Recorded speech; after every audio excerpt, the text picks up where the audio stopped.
ladies and gentlemen. It's the one and only hostess with the mostest right here on Voice of the Caribbean Radio. It's your girl, Suzette Speaks. Wagwan, wagwan. It is a beautiful yet hot. I'm going to say hot in all who feel hot. Say hot. Hot day here in South Florida. We have so much news to cover. This is your midday conversation where I bring you news you can use. First of all, did you know that people have already started voting? Get ready. They keep telling you get ready. We ready already. Because guess what? If you have not ordered your absentee, otherwise known as your vote by mail ballot, it is time to do so. Why? Because people are already receiving their ballots. Voting has begun. Florida, wake up. South Florida, wake up. What is going on? Yes, we have an election coming up. The key date to remember, of course, is Tuesday, August 18th, but you can vote well before that. We have an early voting period, 10 days, including the weekend before or 2 weekends before the actual election day. But really, what I want you to pay attention to is that you should be and can already order your vote by mail. If you have not received a vote by mail ballot, that means you need to order one. How do you order one? Well, ladies and gentlemen, I'm going to go over some of the details. I also want to talk about the new dress code being instituted at a historically black university is ruffling some feathers. Do you think college students should have a dress code, specifically one that prohibits them from wearing bonnets? You know what a bonnet is? You know, the nighttime wear of holding a woman's hair style together, the bonnet, right? Or for gentlemen, the counterpart would be the do-rag. Well, there has been a dust-up. Nah, I'm not making it up. It's been a dust-up all over the internet because I also bring you social media trending stories. Well, we'll discuss this one too. What do you think? Should a university be able to tell college students what to wear? Well, Tuskegee University in Alabama, their new dress code has set the internet ablaze by prohibiting students from wearing bonnets and do-rags, from, being not allowed to wear it in class, that is, excuse me. So not on campus, you can wear it at your house or in your dorm or, other places, but not in class. Is it so wrong? Well, in a letter, according to wavy.com, a local news story from the area, in a letter, Tuskegee University President Mark Brown informed students that bedroom shoes, bonnets, and do-rags were banned from being worn to class or the cafeteria. Under the new policy, students are required to arrive on campus with a business suit and proper shoes appropriate for a business meeting. Listen to this. Now, some people, I've seen all kinds of opinions on this. What do you guys think? What do you think? There are people that are saying they are paying for a service. They are a college student. They are an adult. They are paying tuition. They are paying a university for a service. It is a matter of freedom of expression. No one should be able to tell them what to wear, especially at that age. This is a time of self-discovery. Universities are places of higher learning. It doesn't have anything to do with what you wear. I've seen that. I've seen this as one side of the argument. And then I've seen people say, wait a minute, we are preparing our young people for the future. Why would they be wearing bonnets? Why would they be wearing do-rags to class? Because it's time to prepare the college setting, some are arguing, is a time to prepare young people, young adults for the real world. So why not have them dress, as some would call it, appropriately and wear their proper clothes? Anyway, we're going to get into it a little bit more. What do you think about this college's decision that has set a lot of discourse ablaze on social media, with students particularly having mixed reactions? I'd love to hear what you have to say to it. Again, it's back to school time. Shout out to all the moms and dads who are ready for the break. When they're ready, some people are saying, listen, they can't wait to send the kids back. The school year depends on what your role is. The teachers, maybe they would like an extra week.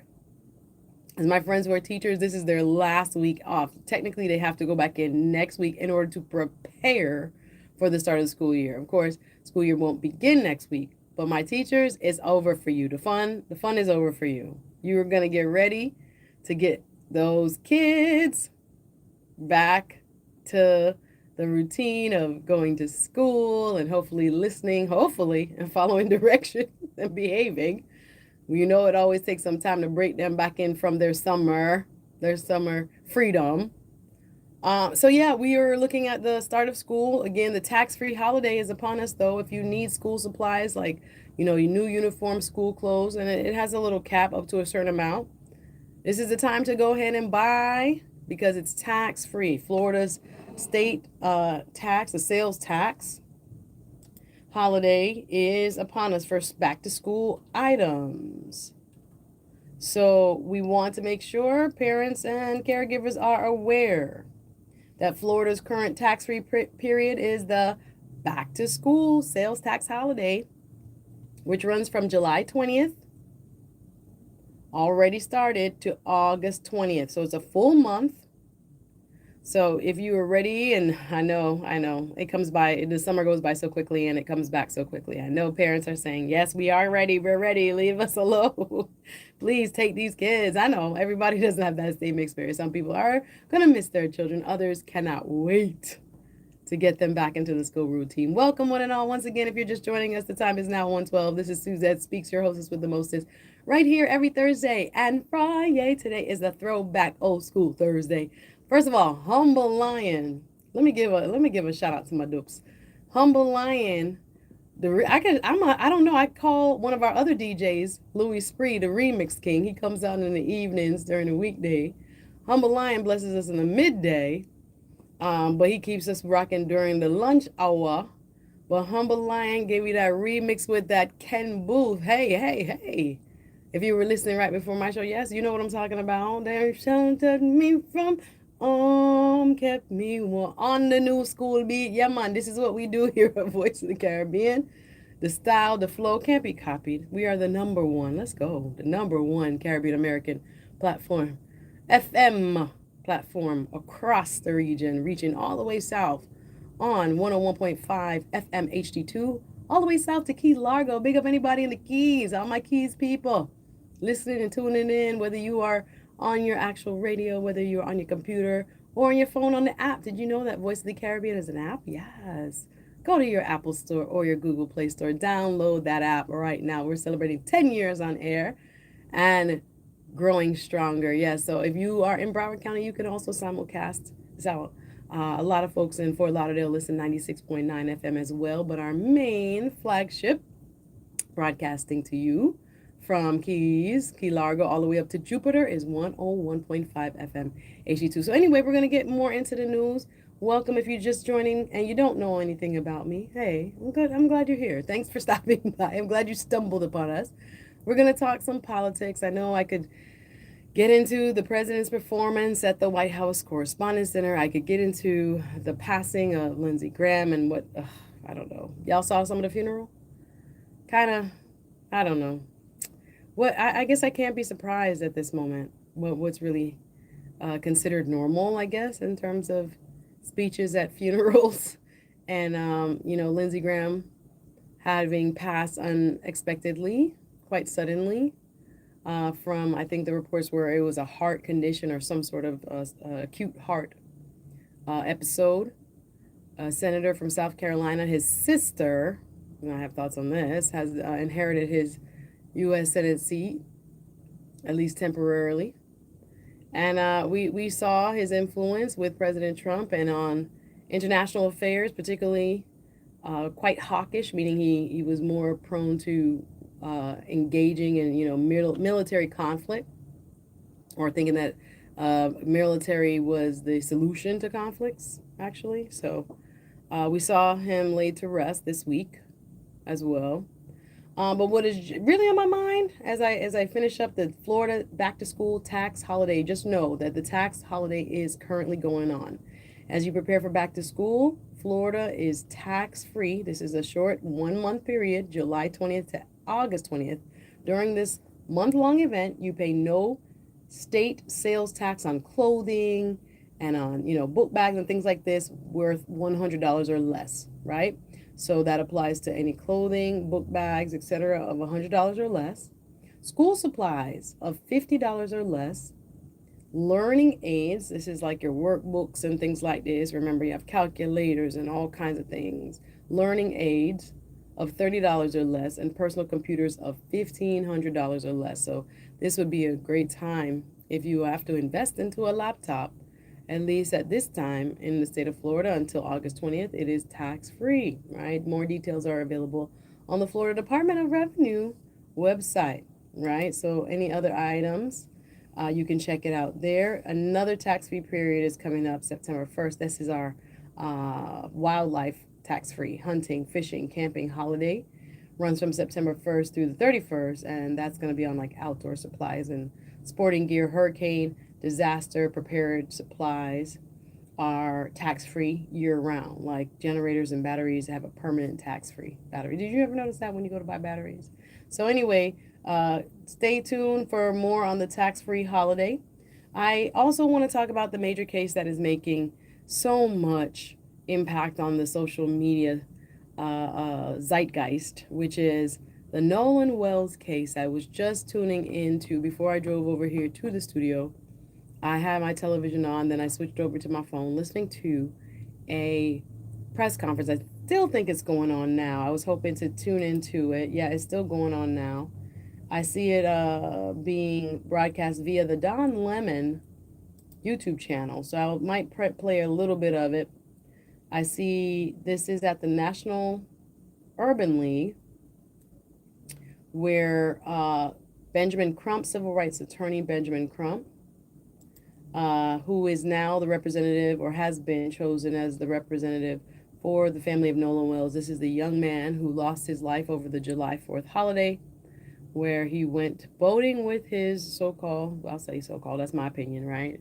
And just know the views on the Suzette Speak Show reflect that of me, the host, my guests, my callers, and you can call me if you have any opinion on any of these topics. 850. Oh, I forgot to tell you. Let me give you the number first.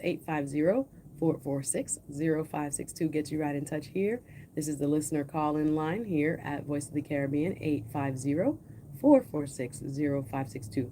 So I wanted to get a few things off my chest first. First, people have started voting. And good afternoon to everybody watching. You can also tune in on the voiceofthecaribbean.com. You can check us out what we look like. Listen, Mikey got us on 10 different.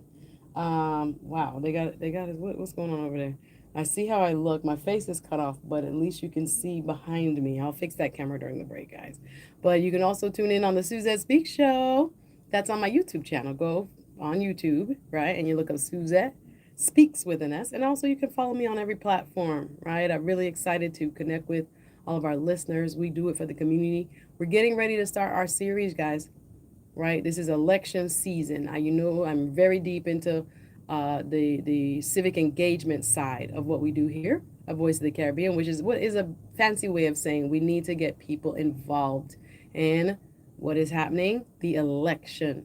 This is an election year, very important year. Your voice matters and your participation makes a difference. We know there have been recent elections won or lost by 5 votes or less. So right now, we need our community to start getting prepared, going on the Supervisor of Elections websites wherever you live, the county that you live in, right? So that would be either in Palm Beach County, Supervisor of Elections, you can Google it. Broward County Supervisor of Elections, or Miami-Dade Supervisor of Elections. Are we also down in Monroe? I love you all way in the Keys. Pick up yourselves if you're listening. Right now the temperature is 92 degrees. Boy, it feels hotter than that. What's the average around now? Around 91. So we're pretty much in the average. The record low was 78, but no, we're not close to that. Wind is about 9 miles per hour. The high 91, 92 right now, but the high is going to get to 95. And we are going to, it looks like we're close to matching the record of the highs for this time of year, 95, 95. We had a little rain earlier in the week. It looked like we're drying out Saturday. We're looking towards the weekend. Y'all know I'm always outside, so I'm looking at what is the temperature going to be like. Well, at least it'll be clear, but it's still going to be quite hot, 93, right? Still going to be hot, still going to be humid. And more, I think later on, as we approach Saturday, we're going to be dealing with some showers, right? Right now, there's only West Miami, I think, and Way over in the Fort Myers area, Naples area, so I see showers on the radar. But right now, for ours, South Florida, it looks like, not a ton of rain expected. But we may get later on a shower or two to help break up the afternoon heat. So nice and warm. Make sure you stay hydrated. I guess your girl got her jug. I didn't put my lemon in it. But I got my nice hot warm water. I've been drinking warm water. Normally with lemon, but I had to rush out the house. I didn't get to put the lemon in my water. But welcome. If you're just joining me, I'm Suzette Speaks, your hostess with the mostest here on Voice of the Caribbean. I love to talk to you about hot topics. I'm an attorney by training, but I like to give my commentary on news. News you can use, of course, what's trending on social media, the hottest news stories for South Florida. So if you are listening across the world, big up yourself. I just came back. Yes, I had a wonderful time. Told you guys I was on a cruise visiting 3 countries. Had a wonderful time in France, right, as well as Spain. First time in Barcelona. Yeah, man. It was during the World Cup time, so it was even better. And then where else? Italy. Yes. So I had a trifecta of a vacation. Came back, started work, and I forgot to tell you. That's what my mind was going. Is that I had the privilege of emceeing and co-moderating a political debate that was held on Monday. So as I keep telling you, voting has started. Now you're saying, Sue, how could voting start? It has, because there are people who have already started receiving their absentee, otherwise known as a vote by mail ballot. This is when you want your supervisor of elections, as I was saying, your county supervisor of elections, to send you your ballot at your house, right, to your address, right? So you can vote from the comfort of your home and then turn it back into a drop box or your supervisor of elections designated drop off areas. So you don't have to wait to go to the polls on August 18th. And I like to tell people, I don't like when people wait, because there's always, something comes up. We were talking about the weather. It starts raining. You got a work project. You can't leave. You're inundated. Your kid gets sick. So much can happen on election day that can prevent you from actually making it to the polls, that we like to say it's better to do it early. Order those vote by mail ballots now. There are people who have already started receiving their vote by mail ballot, and it allows you to time, once you go on your supervisor of elections website, whether it's Monroe, whether it's Miami-Dade, Broward, or Palm Beach, go on their supervisor of elections website. Just Google supervisor of elections and your county's name. Then you can do your own vote by mail request. The other name for a vote by mail ballot is also called an absentee, because you're not going to vote on the day of the election. They're going to say you're absent from the August 18th election day, but you're going to do it ahead of time. It's super important to do it.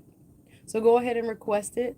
I've requested mine. I've encouraged everyone in my family to get their early ballot, right? Their absentee ballot, also known as a vote by mail ballot. It's super important. Go and order it right now before you forget.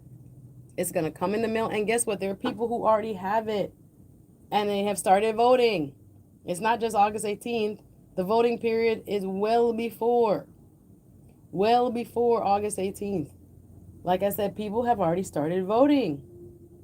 So when you go on your supervisor of elections website during your lunch break, during, whenever you get time, basically all they ask you to do is verify, I think it's like either your driver's license or your last four, your social, your address, your name, and where you want the ballot sent. Simple and easy. And what is really great is if you're in the same household with someone, they allow for like the immediate family, the spouse of somebody, to order the ballot for their husband or wife. So if you need to order a ballot and then you have a significant other, you can order a ballot for them. It's on the website, depending on the county. I've seen it. So you can order for anyone in your immediate household. So make sure you are telling your friends, telling your family. You don't get automatic vote by mail ballot anymore. You don't get an automatic sent in the mail every election anymore. You must request it every single election year, and it'll last for the year. But if you don't go on your supervisor of elections website, you're not going to get a vote by mail ballot. Order it now. Well, I don't know about you. I'm looking forward to the lobster menus, because today is the last day in Florida for spiny lobster fishing and hunting. Well, okay, I don't know about that. Okay. Shout out to people who Go fishing for the lobster. I appreciate all of our fishermen and those who bring us the fresh snapper and all of the lobster and all of the wonderful seafood that we're known for down here. I will be enjoying it. I don't know about catching it, but I will definitely be enjoying it. But one of, like I said, the main stories that we see right now, some of the changes that are happening. Nolan Wells case, there is a press conference. I want to break into it from the Don Lemon show. I'll do that after the break. But according to thegriel.com, what is new? Well, there is now a $50,000 reward in the Nolan Wells case. And people are still so curious about what really happened, right? The father of one of Nolan Wells' reported friends, Warren Hudson, this is one of the friends, right, who has not been, some would argue, as forthcoming as we need them to be. But anyway, his father has announced a $50,000 reward. Now, listen what I'm reading. The guy whose dad is offering it was one of the people. Let me just make sure. As according to the Griot, as days pass, the hunt for the truth about what happened to Nolan Wells intensifies. From social media users around the world calling for justice to celebrities like Tyler Perry and Colin Kaepernick investing money into helping the family find out what happened to their 18-year-old son, who was found deceased on Horn Island 2 days after a boating trip with friends on July 4th. The effort and support have come from all fronts, according to the Griot. In fact, yesterday, Dr. Benjamin Hudson, the father of one of Wells's reported friends, Warren Hudson, who was with him the day he disappeared, announced a $50,000 reward for anyone who can provide details about what happened. Sir, what about your son?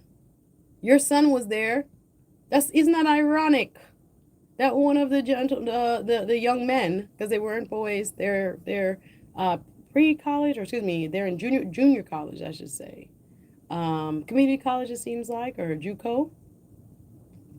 And so your son is one of the people who was there, but you offered a reward. Do they know something? I'm going to break into the press conference, not break into, meaning I'm going to allow for some of the press conference to be played here. It's ongoing, so we are interjecting ourselves. That's the break-in, guys, not a break-in. Anyway, so Dr. Hudson, who is a father of Warren Hudson, who was with Nolan Wells the day he disappeared, has announced a $50,000 reward. Community college. Thank you, Ding. I appreciate it. Yes, this is the statement we're getting via the Griot. According to Dr. Hudson, quote, "We feel people aren't talking because of the pressure of the case," Dr. Hudson told TMZ. "We don't know that anyone had any involvement, but we care about Nolan and want to find out what happened." Your son was there. Guys, I got to take a quick pause for the cause. This is the Suzette Speak Show. You can join me. We're going to take a quick commercial break. We'll be back right after these messages. But I'm here every Thursday and Friday, right? 1 p.m. to 2 p.m. I'm so excited. I will have a guest with me in studio tomorrow. She's going to help me out. And I'm going to actually get her reaction at the political forum and debate that I hosted on Monday. After the break, I'm going to tell you more about that. We did quite a few races: Florida Congressional District 24, Florida Congressional District 25, and Florida State Senate District 34. I'm going to talk a little bit more about who's running in those districts. And as I said, coming up for the month of August, we are going to be interviewing candidates. I want you to hear directly from the people who want to represent you. The time is now 1:29. We got to take a quick break. More right after this. No Voice of the Caribbean. Better sounding radio. Thank you, Pastor Damon. Yes, I did enjoy my vacay. Trust me, I have some of them. When I tell you I have, what is going on? The cameras look terrible. Golly. The cameras look terrible. I don't know why they got the cameras looking like that. Child, please. These cameras is terrible. What is going on here? That one looks terrible. This one looks terrible. This one, let me lift up. Sorry if I hope I'm not getting offended here, but I'm trying to get these cameras to look decent. But child, I don't know how they're gonna get these cameras look. That camera look better now, but this camera in the middle of it. What's going on? I need people to help me do this. I don't understand. So I can see a monitor back here for how I look on the Twitch. We're up on Twitch apparently. Looking janky. With a whole camera in the other cameras. So it's two cameras right here propped, but they're propped on mics, so I can't move them quite any distance from each other. So one is in the frame of the other. Sorry, guys. Try not to break nobody's stuff, but okay, I guess that's the best we're gonna get. I guess that's the best we're gonna get, because what is this about? Alright, that's it. Sorry. Yeah, okay. Let's see if we got. Yeah, that's the best thing we could do, honey. Anyway, so let me see. I wanted to hear what the press conference was saying before I broke into it. I don't think Ben Crump them gonna say anything crazy or curse words or anything wild, but I'm gonna start with that coming back. I think I have an intern. A young lady wants to intern with me for a month, so I'm gonna bring her in hopefully tomorrow, and hopefully she will help me set up some of these interviews by phone with candidates in the various races across South Florida. That's my goal for her. So yeah, I'll introduce her tomorrow. Hopefully she'll be here. If she has any reporting experience, she'll help me with my setup here. Oh goodness, I'm looking for lotion for my elbows and my hands. Hey, found it. Sorry, I keep getting copyright. All right, so we're gonna interject and we're gonna hear from his mother and father, I think. Where is this press conference happening? I don't know where this is happening. All right, let me get ready to come back on in 5, in 4.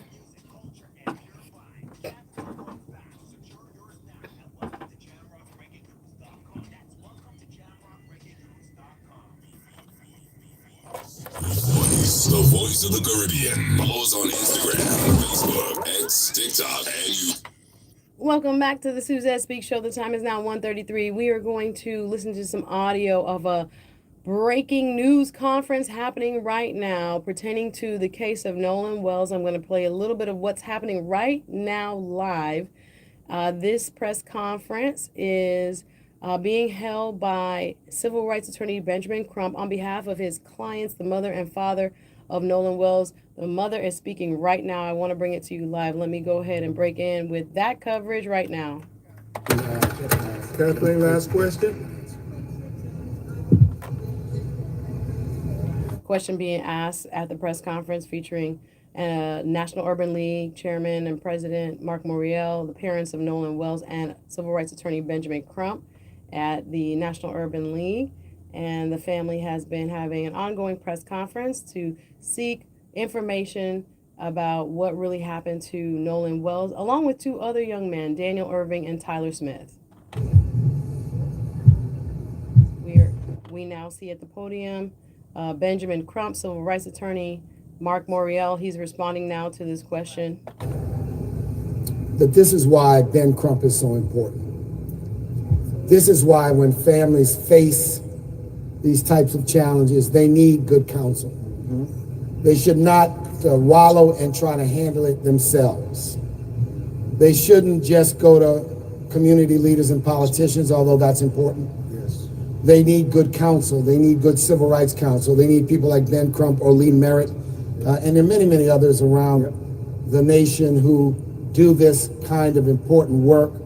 And I just encourage families that face cases of injustice, cases where they want answers, to work to get good counsel. We at the Urban League, our affiliates, we get calls all the time, and what we try to do is guide them in the right direction. We try to help them identify counsel or people, and that is really, really important, the case. I want to confront the question you asked about race.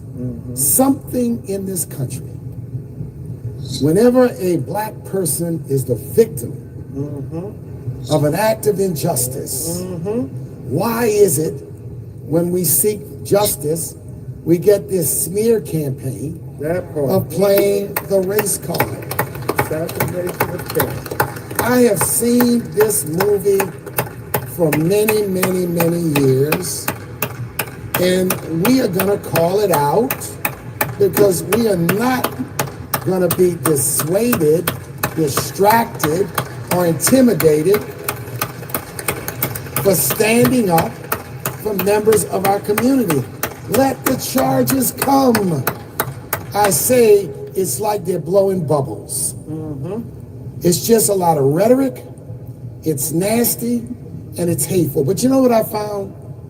For every loud person attacking us, there's 15 quiet people. Yes. Who represent silent supporters of justice. They may not speak out. They may not go on social media. But they're in solidarity. And we have to remember that. The loudest voices in the room are not the most important voices in the room. Amen. Let me thank you all for coming. We've got some other activities, our Women of Power Luncheon. Let's thank Ben Crump. Let's one more time thank these families for their courage, And I want to thank the media for coming out as well. This press conference is adjourned. Listen, we have just caught the wrapping up of the press conference held today at the National Urban League. While it was at the Urban League, it was in honor of the families of several young black boys, teenagers, I should say, boys to men. They're 18 or around that age. And I want to personally applaud. And again, this is the Suzette Speak Show. If you're just tuning in right here on Voice of the Caribbean, we're bringing you highlights from today's press conference that is going on and has just wrapped up. It has been a long morning for these families. This press conference started around 12 noon. So we wanted to bring you some of it here right now, breaking on Voice of the Caribbean. Nolan Wells' family. Nolan Wells is the young man, 18-year-old, who lost his life on July 4th or thereabouts. Was last seen while boating, let me correct the record, was last seen while boating with a group of friends on Horn Island in Mississippi on July 4th. And his body was found 2 days later. And we are still seeking justice. And the families through this press conference has demanded that the investigation turn over every stone and to seek answers wherever they may lie. Now, they did this press conference at the National Urban League, and what I was just about to say, as I always do, first and foremost, on the Suzette Speak Show, the opinions are expressed during this show. And if you have comments on the Nolan Wells case, you can call me. If you have comments on the Tuskegee University new dress code, prohibiting bonnets, do-rags in class, in the cafeteria, and requiring students to come dressed in business attire. This is Tuskegee University. Laying down the law, causing a big stir on social media. Any other topics that we discussed today, you can always call me to give me your opinion. 850-446-0562.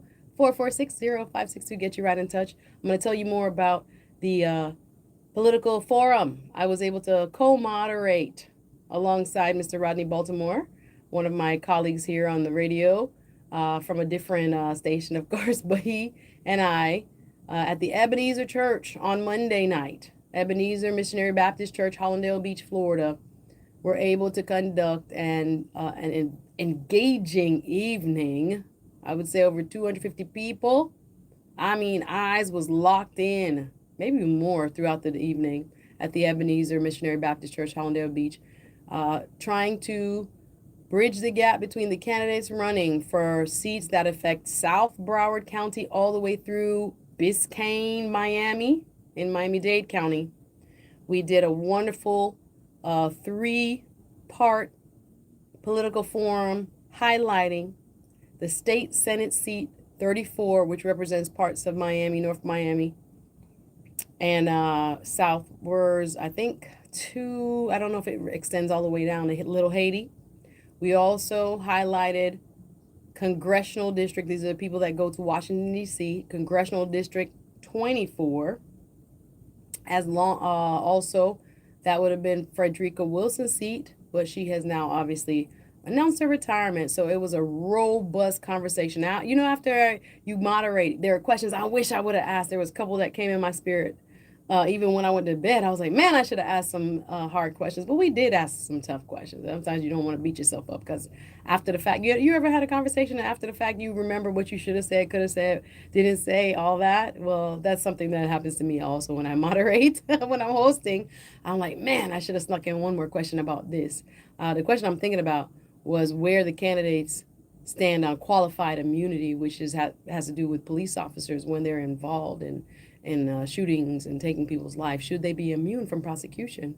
And would they support legislation in favor of giving police officers a qualified immunity, or would they be opposed to qualified immunity? That's one I wish I had put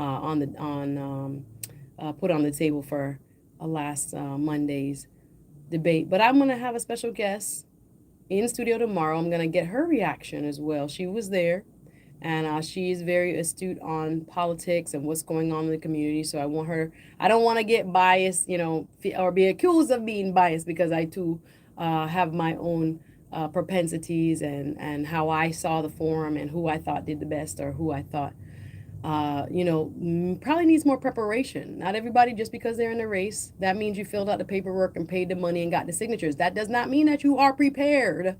Hello, somebody, to go to Washington, D.C. to serve your people. I said that. Suzette speaking. I said that. So when we have these forums, what I love about them is that when you line up the candidates side by side, you get to see the strength from the weak. You get to see who seems really knowledgeable of the issues and who can barely answer a question. Oh no, there was some daylight, as we say, between the candidates, meaning some what can I say, differences in their policy and even in their command of the issues. And I love that. I want our voters to be informed about who's running, and I love when they show up side by side, so that the voters can take a look at everybody who says they want to represent you and listen to them carefully and hear what they're trying to bring to the table, or what they may lack, the knowledge base that they may lack, or maybe your shared experience. I was listening to some people and I'm like, they don't represent this community as well as so-and-so, because you got to look what the community is mostly like. What do those folks have as far as their lived experience, their economic backgrounds, their educational backgrounds, right? Their value systems. Who best represents that? And who has the experience to bring change through policy to Washington, D.C., or in the state Senate seat case to Tallahassee? We had a good time. The people was very robust. Your girl had them on the manners. Please, ma'am, you've asked a question before. Please have a seat. They want to argue with me at the church house. Don't argue with me. I'm the moderator, ma'am. If you've asked a question 2 or 3 times, you cannot keep asking. There are a lot of people in this place that has to be heard and who desire to be heard. You're not the only one here. Nah, man, I felt some type of way, but I have the gift to keep the people in line in a stern, as my mother would say, but loving way. And it's a part of it, it's a part of when you moderate. And I'd love to feel in the passion of those folks who came out in an engaging and lively political forum on Monday. I've been asked to do another one. I'm like, guys, I'm a little, I can't say I'm tired, because our ancestors weren't tired when it came to helping inform people. I'm hearing there's another debate we want to put together. I'll give you the details as it comes about. But with the United States Senate candidates, remember, every state in the United States has 2 senators. That is the stronger body of the Congress. You have the United States House of Representatives, 435 members based on population. Each state gets a distribution. But every state, this was the compromise 250 years ago, for small states versus large population states, the stronger chamber or body of the Congress is the Senate, because every state, no matter if you only have a little bit of people like Rhode Island or a ton of people like California, you still have the same 2-person representation in the United States Senate. So we have a dynamic woman who I interviewed right here on the Suzette Speaks show. She came on, how long ago was that? I gotta think about it. I might have to invite her back. But anyway, there are a couple of Democrats running, and Ashley Moody running on the Republican side. But Miss Angie Nixon came through on the Suzette Speaks show talking about, I think that's when redistricting had just happened, when the new Florida maps were just released, and she came on and did an excellent job of explaining what happened in Tallahassee, because she, of course, serves as a Florida House of Representative member while She now has chosen to go statewide, and Angie Nixon, who has been endorsed by Maxwell Frost, I just saw, and is trying to earn the votes of her fellow Democrats.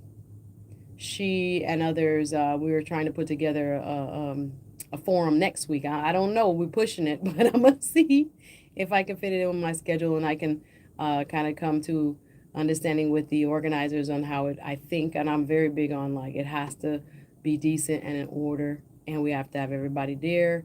Who do we have confirmed? So we're still working on that, but I would love to be a part of it. United States Senate debate. But we have local races that we need to start educating ourselves on. That's why I said in the next month, the Suzette Speaks show, starting in August, we will dedicate a time each show to go over various races and perhaps even to have the candidates, if they are available. Of course, it's the midday, so some people work, etc., etc. But we will make the invitation equally to every candidate and offer them equal time, whether it's the 5 minutes to come on the Suzette Speak show to introduce yourself, whether you're running for school board, whether you're running for city commission, whether you're running for judge, or if you're running for Congress or the state House of Representatives or the state Senate. We'd love to have you on because the people need to hear directly from their potential elected leaders. The people who want to represent you owe it to you to show up in community spaces that people can ask them questions directly, find out what they think directly. How would they handle this problem? What do you think about this issue? We had on Monday night, the issue of United States-Israel relations, or not, I should say United States-Israeli relations, came up several times, and I think some of the audience was surprised by some of the responses. And it is so crucial that you hear. If you don't like what's happening in the Middle East, you need to ask your representatives, especially those who are going to Washington, D.C., what is it that you think about United States-Israel relations? How do you plan to address, you can fill in the blank? And we held them on the hot seat, but I also thought it was surprising. I didn't know where some of these folks stood. The folks, especially who were trying to take over for Frederica Wilson in that congressional seat. Listen, I think we have it online. A copy of Monday's debate is online. I'm going to post it. You guys will see on my page, the Suzette Speaks page, on my Facebook, my Instagram, my LinkedIn, whatever. I will post on the comments the link to the actual full debate. So you, especially if you live in this district, 24, goes all the way south to Key Biscayne. And I think it goes west to, oh my goodness. I know it goes from the beach all the way west. It's like a long eye down all major black enclaves throughout Miami. But and what I noticed about it on the Democratic side is all men, all black men in that race. And I was I noticed it on the stage. I didn't want to bring it up as I was there, but I just kind of took it in. I'm like, interesting. This seat was held for so long by a woman, Frederica Wilson. But we had Marshall Davis, Roderick Vereen. We had Commissioner Oliver Gilbert, Chevron Jones, Kendrick Meeks Jr., and Rudy Moise. And then later came a little bit late. He said he didn't get all the information about the debate. Jean Monestime. We had a mixture, I thought, of backgrounds, of ages, of life experience. It was very interesting to listen because I felt there was a lot of distinction among the candidates. So if you live South Broward, that would be like Hollywood, Hollandale, all the way through Miami Gardens, North Miami, Sunny Isles. Where are we going? South through Aventura. This District 24, they recut Frederica Wilson's district to go all the way down to Key Biscayne. It's interesting. It's about 37, I believe, percent African American, but 35% Hispanic. And I told one of the organizers from Monday's debate, the black vote, clearly, because there's 7 black men, is going to be divided. And when he asked me, who do I think has the advantage in this race? I said, it is likely whoever, and I wouldn't call a name because I'm friendly with most of them, but point being, whoever really taps into the District 24 Hispanic population, I think it's 35% of that district is actually Hispanic. And I think it's like 17% Anglo. And I can't remember other, was however much percent is left. But it is no longer, it is a black access district because the majority of the people in that district are black. And that includes African American, Haitian American, other Caribbean, black. But it includes black of all stripes as the majority, but the Hispanic population of that district is 35% as well, like almost a third. Third is a lot. So the winner will actually be whoever picks up that constituency, which is going to be very interesting. I don't know. I was telling one of the organizers, he was like, Sue, who you think won the debate? I'll save my opinion for tomorrow on this debate, but we need to start listening to and getting our vote by mail ballots ready, listening to the candidates and going on your supervisor of elections website and ordering your vote by mail ballot. This is the time. People have already started voting, y'all. Florida has been voting. How? How can we be voting? It's not August 18th yet. It's not early voting yet. Yes, we can. Okay, that's Barack Obama. Yes, we can. Because you can order your vote by mail, also known as an absentee ballot, anytime now. People have already ordered them and they are in the mail and people have received them already and started reviewing the ballot and started voting. So go on your county supervisor of elections. Just Google your county's name and the words supervisor of elections. Then you can look up how to order vote by mail, or the other way is how to order absentee ballot. Order your vote by mail, order your absentee ballot. Do it now because it takes some time for it to get to you. Then you have to take your time filling it out, voting for who you're going to vote for, and then sending it back. So it's super, super important, y'all. We have started voting already. So as I said, right here on the Suzette Speaks show, we're going to dedicate August, parts of each show, outlining the different races all around our listing area. There's so many, I don't know if I'm going to get to all of them, but the major ones I'd like to get some of the candidates on, especially those who are running for school board, those who are running for judge. Start looking up the names where you live. My zip code is 33033. Who is running in the elections in 2026? That's all you got to do. Start looking it up and go ahead and order your vote by mail. Vote by mail must be ordered each and every year now. In Florida, the law changed. It does not roll over from year to year. You have to order vote by mail every single year. Every single year. It'll go for the entire year, all elections in that year. So if you order it for August, there's a thing I saw on it because I ordered mine. You click on and for November. So you will get it for November as well. But you have to start ordering it. Voting has now started, okay? So as we talk about these elections, as I said to you, I'm going to start on August. Within 4 weeks, try to get as much candidates. You can start contacting me, and I will actually be having a special person join me tomorrow, talking more about who's running in the various elections, especially when it comes to Miami-Dade. I'm going to take a look at that. I want to finish up. I had talked to you about this. Would you guys think this was a trending story? Well, first of all, it is a trending story, but what did you think about this? And this is the story I started out with. The local HBCU that has ruffled a lot of feathers, or national, I shouldn't say local, but Tuskegee University's new ban on do-rags and bonnets made a lot of people upset. Tuskegee University has introduced a new do-rag free and bonnet free dress code, hey, okay, for classrooms and cafeterias, right? And it has gotten some mixed reaction depending on where you ask. Some people are very much pro. This is a college. This is supposed to be getting ready for the real world. This is supposed to build us up in terms of our own ability to navigate the world at large.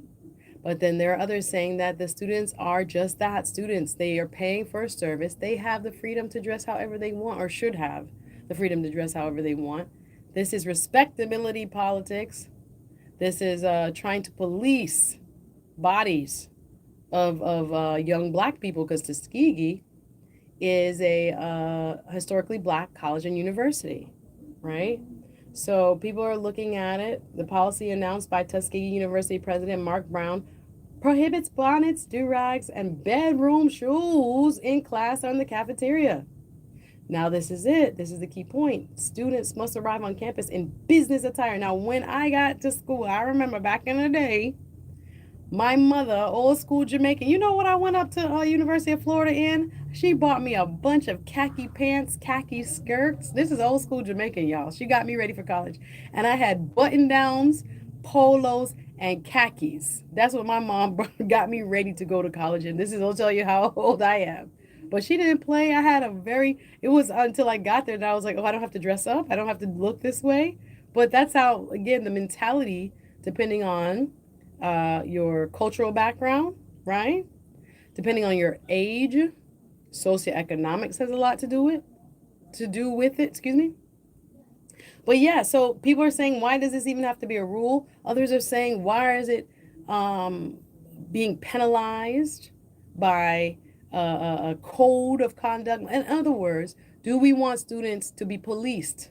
This is the word, police, not just in terms of imposing rule of law, but when you do, you lend to possible suspension, possible, I don't know that the penalties are like incarceration, but do we want more opportunities for students to be in contact with the justice system? We don't want that. At least I don't. Okay. But anyway, students must arrive on campus in business attire and shoes appropriate for a business meeting. The president of Tuskegee, Mr. Mark Brown, said that the goal is to prepare students for the workforce, noting that employers often judge based on presentation. Now, there's, some students online. Some are arguing this could disempower Black students and affect their sense of belonging, and they're at an HBCU. This is not a PWI. Why would they choose a Black school if the Black school is going to try to create rules and regulations that limit their expression of freedom? That is one of the arguments. Some students, though, online you can see support the policy, citing that similar rules are at high schools and claiming it boosts confidence and obviously professional outcomes. We'll get into it more. I see you online. Pastor Damon Blissett said he has no problem with the dress code. Listen, you can follow me on all platforms. Suzette1Z2T speaks with an S. Check out some of the pictures and the sights and sounds I've just posted from the Congressional District, the Miami / a little bit of Broward Congressional District 24 political forum and debate. I'm gonna post the link actually in the comments. I'm gonna go back on each of the posts I made. You can see some of the highlight videos on my social media. Suzette Speaks. That's Suzette1Z2T. Suzette Speaks with an S. You can follow me on all platforms. Stay informed. I like to also post a lot about different activities and the events happening. Of course, we're getting ready for Jamaica. The Jamaica diaspora is going to celebrate Jamaica's independence here in South Florida, or should I say Emancipation Day and Independence Day, Emancipendence. Lots of events coming up. So maybe we'll get into some of those Emancipendence events tomorrow. We're also going to start, like I said, in August, going over your ballot and who is running for office. So get ready for some robust and engaging conversations right here on Voice of the Caribbean. I appreciate you listening. Once again, I'm Suzette Speaks. It's a pleasure, and thank you for listening. I come to you live every Thursday and Friday. That's my day, Friday. Friday is Fire Friday here with the best mixes. Oh my gosh, I get so happy when I'm driving home because the drive time here is amazing. So get ready for Fire Friday. Well, one and only Lisa B is up next. Thank you for listening and keep it locked right here on Voice of the Caribbean. No Voice of the Caribbean. Better sounding radio. WLYF HD2 Miami 101.5 HD2. WLYF 101.5 FM HD2 Miami. Simulcasting on 96.9 FM. The Voice of the Caribbean. Join me. Thank you so much for watching. I appreciate you. Y'all have a great day. Thank you. At the Miramar Regional Park Amphitheater from 3 to 11 p.m.